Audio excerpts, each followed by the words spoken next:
Hey everybody, thanks for checking out my blog. This is Justin. I'm going to make a basic beef jerky recipe today. I got a decent sale on London Broil, which has been one of my favorite cuts of meat to use for just making jerky. I've used bottom round and top round. If you can find good cuts of London Broil that aren't super fatty, it's kind of worth it, even if it's like 20 or 30 more cents a pound. Whatever, because then you don't end up with tough bits or kind of funky meat after you're done dehydrating. So anyway, this is basically a big old London Broil, actually two of them. And what I do first, before I go to the grocery store, pick this thing up, bring it home, and I stick it in the freezer for maybe an hour. I don't want it to be totally frozen, but I do want it to be kind of frozen so that it holds together real nice when you cut it. And that's really going to help you out making remotely uniform slices. I mean, it's kind of cool to have like rustic bits, and different thicknesses. I mean, and you definitely get different tastes out of the texture. But some consistency is good, especially when you're starting off and you're trying to get a recipe down, you're trying to get your dehydrator times down. It just helps out because you know what you're working with. Basically, that's what I do. Freeze it up for a little bit. Get the sharpest knife I have. It's this Anlon Sancto knife or whatever. Using a sharp knife is going to save you a huge headache and a lot of wasted time and a lot of wasted bits of meat. Basically, all you do is cut slices real thin. I mean, some places tell you 1/4 inch or 1/3 of an inch. I don't really take out a ruler and do it, but just to show you, this is probably the best looking piece I just cut right now. That's the thickness. Nice long piece. Whatever. And also too, just from doing this for a while, you don't want to use frozen meat. I mean, it's easy. It's super easy to cut a frozen piece of beef with a sharp knife, but once you put it in the bag with the marinade, that stuff sticks together.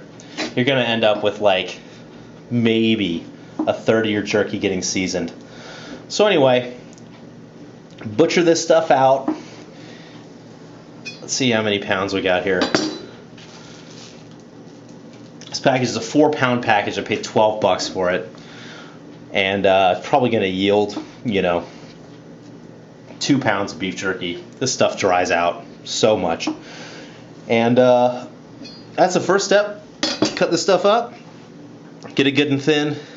Like I said, the uniformness doesn't matter. But it helps when you're learning and starting off.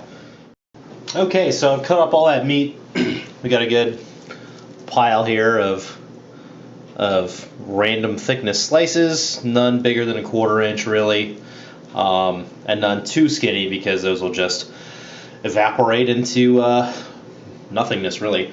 So anyway, I love these gallon Ziploc bags for marinating. I've also used Tupperwares, and Tupperwares are great. But I have a couple of these that I just keep around and wash them out when I'm done, and just make sure that I only put meat in them.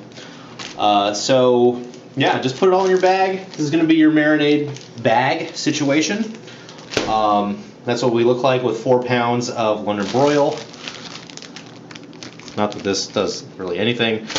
So anyway, there's that. Also with the leftover pieces too, sometimes you'll get little bits,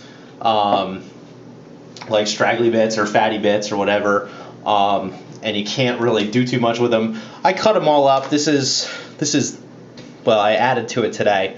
This is 3 jerky recipes worth of ends and bits. I just Tupperware it, put it in my freezer, throw it in my next batch of chili once I got enough, or once this thing's full, and it's great. It's a great way to not waste your money and make sure that you're eating what you pay for. When you buy meat, because red meat has gone up significantly in the last geez, 2 years since I started doing this. Okay, so these are my basic ingredients that I use for my easiest recipe and my most reliable recipe that's actually my favorite. And I always end up coming back to it after even screwing around with other stuff. So this recipe, pretty savory, pretty salty, and kind of what I want out of dehydrated meat. So I use, in different increments, and I'll explain that in a minute, any kind of soy sauce. You don't want the thick kind. Like sometimes they sell like extra thick. It's kind of gross. It looks like it should work, but it ends up tasting kind of foul. Soy sauce, chili powder, garlic powder, just a little bit, black pepper, a little onion powder, and some crappy or fine, whatever, beer. I haven't really noticed that it carries through, but the sugar in the beer really helps with the brining process when it gets into the meat, flavors it thoroughly, and you're not just working with salt or sodium-based whatevers. So anyway, this is about half a can of Coors Light, whatever you can use. I've used Pabst, I've used Miller, and whatever's in your fridge. Drink half of it, or have somebody in your family drink half of it. Dump about half of it in there first. Great. You want to take your onion powder. I use about a tablespoon, not a lot, because this stuff can get thick, and yeah, the powdered vegetable bits don't taste good when they're thick. Found that out a few times. So black pepper, copious. I go like 3 tablespoons worth, because you really want this to come out. It's going to cut the saltiness, add a little bit of spice, and it just makes it taste good. Pepper's good. And then about 1 tablespoon of garlic powder. Like I said, powdered vegetable. Take it easy. Soy sauce, like a third of a cup. I don't know, for this amount, 4 pounds of sliced meat. Maybe more, maybe half. And then your chili powder. You want about 2 tablespoons of that. Sometimes you can get really hot chili powder. And if you like spicy stuff, that's a great way to heat it up. I've also done it where I've run various peppers, habaneros, or serranos, or whatever, in a food processor, and that's come out really good too. I just don't have any now, and frankly they're not in season, and it's really not worth it for the amount of taste. I mean, if you can pull them out of your garden, awesome. So you end up with a bag, a gross looking bag, full of meat. Take the rest of that beer, dump it on top, just to distribute those powdered ingredients a little bit more. And then this is your baby for the next day. I usually let mine go for about 24 hours, maybe 18. You don't really want it to go longer than that. I don't really know what it'll do other than potentially spoil, grow a lot of bacteria, get gross. But what you're going to want to do before you stick it in the fridge is really work it. This is where I was saying before, like if you use frozen meat, which is super easy to cut consistently, this mixture isn't going to get to like 80% of it. So you really want to work it. You really want that to be in there good, because you want consistent taste. You don't want one piece that tastes like meat and one piece that tastes like really good beef jerky. So anyway, you have this. This is going to go in the fridge. You can flip it over every couple hours, mess with it, rough it up, beat it up, but don't beat it up too hard. You don't want to bust your bag, because that sucks. I've been there before. Anyway, let this go in the fridge. I'll be back in 24 hours to lay this out, salt it, and then dry it. And just a side note too, this is a basic recipe. There are millions of really good recipes all online. I have a couple of them up my blog. I need to revise them because I probably wouldn't make some of those earlier ones again after more experimentation. But, you know, you can use all sorts of stuff. I haven't gotten into smoking it yet, but a lot of people use liquid smoke if you like the flavor. A lot of people use lime. A lot of people use, like, straight up chili peppers, like chili flakes. That's good. It's hot, but I think this is, like I said, basic recipe, easy stuff, and be back in a day. Okay, so it's been 24 hours since my jerky made it into the fridge. I turned it around a couple times, and basically this is what we're looking at right here. Doesn't look much different than when I put it in there. So anyway, this is my dehydrator. It's a Nesco basic dehydrator. This thing's great. I love it. When I first started making beef jerky, I was messing around with an electric oven and wasted kind of a lot of power and time and meat because I could never get it right.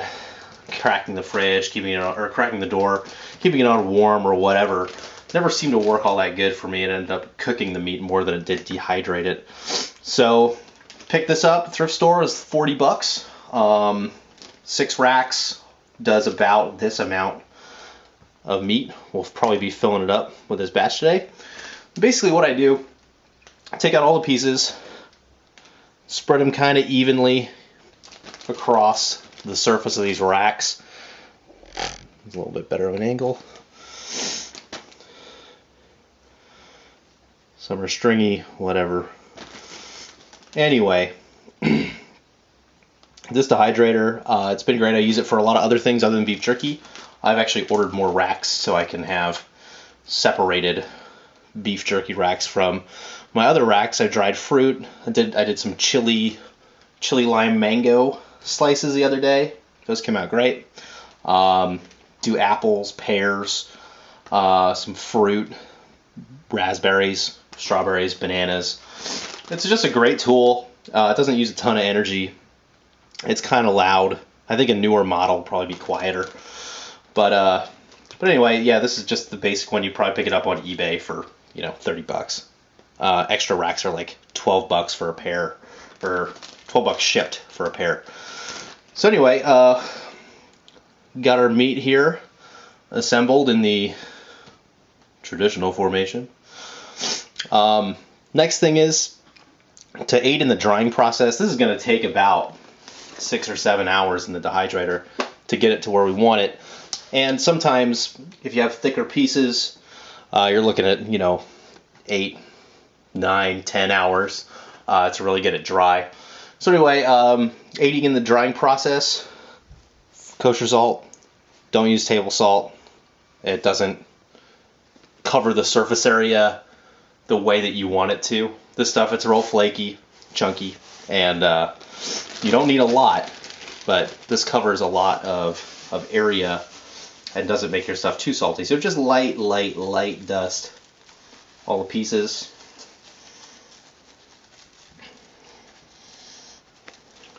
And don't tell your cardiologist that you eat this stuff often. So anyway, here's one rack. I'm gonna fill up the rest of these. Okay, and just finished unloading all the meat onto the racks here for the dehydrator, just to show you what I'm working on here from top-down view.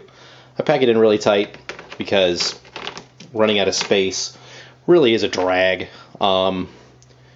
And I've had to go back a few times before and, really pack it in just so I don't have to do a split batch. Because, like I said before, this is going to take about 6 or 7 hours with this thing on for it to be done. And doing that twice, this is already a weekend-long process. Just makes it even longer. So anyway, grab the old top. This is the model that I have. I don't think it has a model number anywhere, but it just kind of nestles in. It'll fit snug. If it's off, you'll know because it'll kind of get wonky. And let it go. And I'll be back later tonight. Okay, so our stuff's finally done. The jerky was in the dehydrator I let it go for about 8 hours yesterday. Turned it off and let it sit overnight. One of the things you should do too, when it's done, this is actually pretty warm inside, and your meat's going to be pretty warm. So you're going to want to let it cool, cool down completely to like room temperature before you store it, just to avoid condensation and anything in there that might potentially spoil your finished product. So pop the lid. Like I said before, I filled all the racks. This was probably the lightest rack, and this is kind of what our finished product here looks like. Rusticy, artisan looking beef jerky. So there it is. I tasted a couple pieces during the cooking, like later, you know, not like while it's still raw, but later, and you really want to look for a consistency that's kind of hard, but not like chewing gum. Like this stuff will be in like kind of a tacky, chewing gummy consistency for like 2 or 3 hours of the cooking.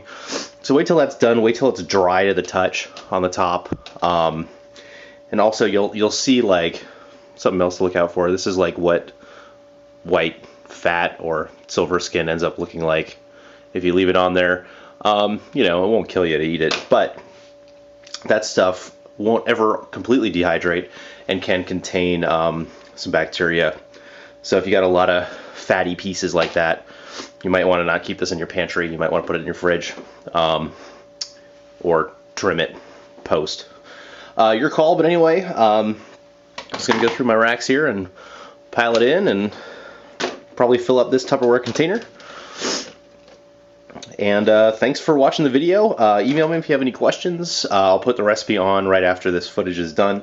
But like I said before, simple beef jerky recipe using Nesco dehydrator and a piece of London broil. Thanks so much. I almost forgot the most important part. This is how much I got out of that batch. So I don't know what the gallon capacity is.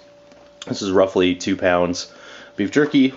I got this and a Ziploc bag, pretty full. But yeah, good yield for 4 pounds of meat. Probably have it for a while. Get to share it with my family, my friends. Take it fishing, take it out in the woods, eat it wherever, take it to work. It's great stuff. Thanks again.